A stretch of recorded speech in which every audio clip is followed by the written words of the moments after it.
ese ndụ ka anyị na-ajụ nọ ma ndụ anyị adịkwa ka m na-ajụ unu ndụ anyị adịkwa ese ndụ ka m na-ajụ ma ndụ anyị adịkwa nọ ana m ajụ na ese ndụ ka m na-ajụ ndụ anyị adịkwa ekene m nwoke ekene m nwaanyị asị m na ọ ga-adịrị unu mma n'ụbọchị tata. Nkọwa mbụ ihe gbasara afa. Mgbe ochie ndị nna nna anyị bụ afa ka ha ji emela abụ nke ha ọ bụrụ ọzọ n'ụbọchị tata.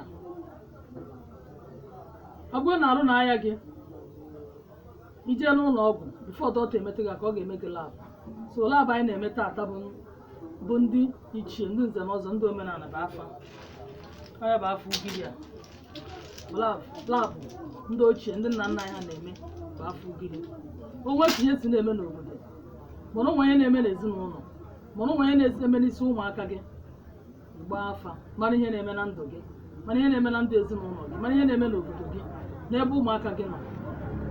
O nwere ka ihe ga-esi wee dịrị ọnụwa na-atụgharị gị ịgbago n'elu ịgbago n'ala a na-eme ọ dịka ọ na-adị eme. Ịgba afa enwere ike bụ na alụsị dị bụ unu be nna gị bụ ihe chọrọ ka o rie nri n'aka gị. Ọ nwekwara ọbụla aja na be nna gị na-agba gị ụgwọ. Ọkwa na ọ bụrụ ndị ichie be nna gị chọrọ iri nri n'aka gị, ma ọ bụ onye ụwa gị chọrọ iri nri n'aka gị, mana ndị mmiri gị chọrọ ka ịkwara ha ibu mmiri. Afa anụwa bụ ihe ga-ekwu. Ọ bụrụ na ị gbachaa afa mechie ihe ụfọdụ kwesịrị ike ime gworo onwe gị, ndụ adịwa. Mana ndị be anyị fọrọ kịta amazi ihe gbasara afa, abịa na-etiwere gosfaya na-eme fasting and prayer, metere na fasting and prayer. Ọ bụrụ na ị gbaa afa mara ihe na-eme na ndụ ụmụaka gị, ihe na-eme n'ezinụlọ gị, ma ọ na-akụ nwere ụdị ahụ na-aya gị, gbaa afa ka ị mara ihe na-eme na ndụ gị. Na m na-agba afa afọ ugiri a abụrụ na m satara asata, ọ dị adịbe nna m, amụrụ m ọrụ ahụ ọ natara chi ka ọ bụ. Ịchọọ ka m gbara gị afọ ugiri afọ omenala, kpọọ m n'akara ekwentị 07013824468, tinye na nọmba WhatsApp 07013824468.